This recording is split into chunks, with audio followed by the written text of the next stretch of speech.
It's Saturday night and the robots have been toiling all week. They can't escape the factory, but they can look forward to their weekly race. Welcome to RoboRally. RoboRally is a robot programming game for 2 to 6 players from Avalon Hill. Players will program robots by laying cards trying to be the first to reach the final checkpoint. Will you program the fastest bot, or will you be destroyed in the process?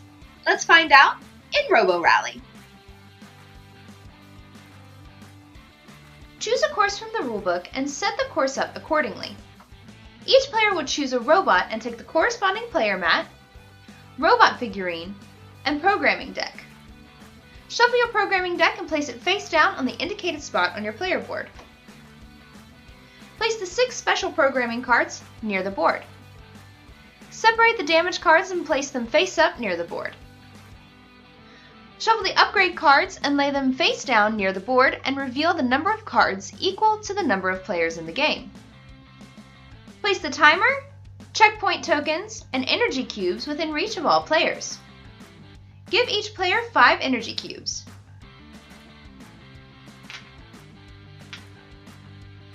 Finally, each player takes turns placing their robot on one of the black and white gears. The youngest player will place their robot first,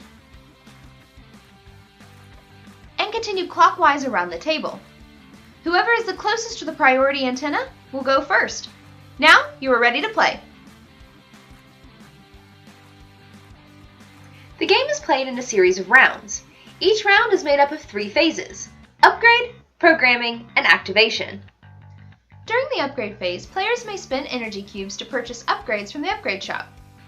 At the beginning of the upgrade phase, you must make sure that the upgrade shop is refreshed and full. If all of the cards are still out and no one took cards during the last round, discard all cards and put out the same number of cards as there are players. If one or more are missing, then just replace those cards. Then determine which player has priority by locating which player is closest to the priority antenna. This player will choose first. Let's take a closer look at the upgrade cards.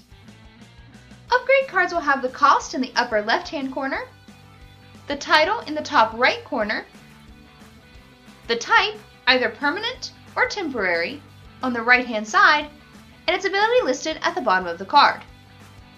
To purchase a card, pay the cost by putting the same number of energy cubes back into the bank. If it is a permanent card, place it at the top of your player board in the installed upgrade section. You can only have 3 permanent upgrades at a time. You can replace the upgrades with new upgrades. If you purchase a temporary upgrade, place it next to your board. You can use it at any time during the programming or activation phase. Continue to determine which player has priority and continue in that order. During the programming phase, each player will plan their robot's actions for the round.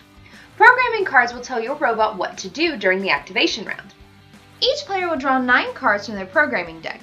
If you have less than that in your deck, shuffle your discard pile and continue to draw until you have 9 cards. From those 9 cards, you will determine what actions your robot will take during the activation round. Each player lays down their chosen moves face down at the same time on one of their 5 registers. Keep in mind that these will activate in order. Do this as quickly as you can.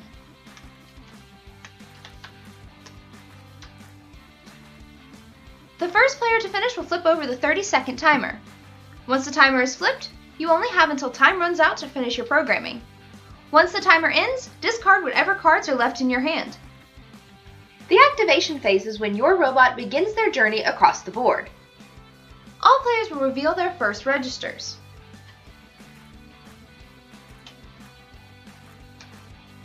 Then the player whose robot is closest to the priority antenna will activate their robot. Continue to do this by priority until all players have activated their first registers. Now the board elements activate, and the robot lasers fire. Board elements only activate if a player's robot is on the space that would activate. When the robot lasers fire, any robot that is in the line of fire will receive damage.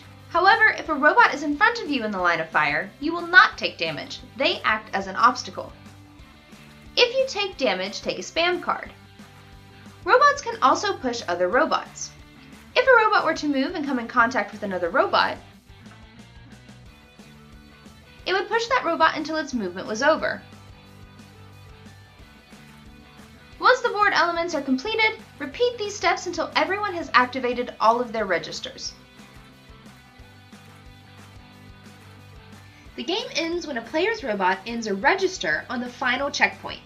Once this happens, the game ends immediately, and that player's robot is the fastest and strongest. And that's RoboRally. You can watch us play this and many other board games Monday, Wednesdays, and Fridays at 7 p.m. Eastern Standard Time at twitch.tv/BoardGameHouse.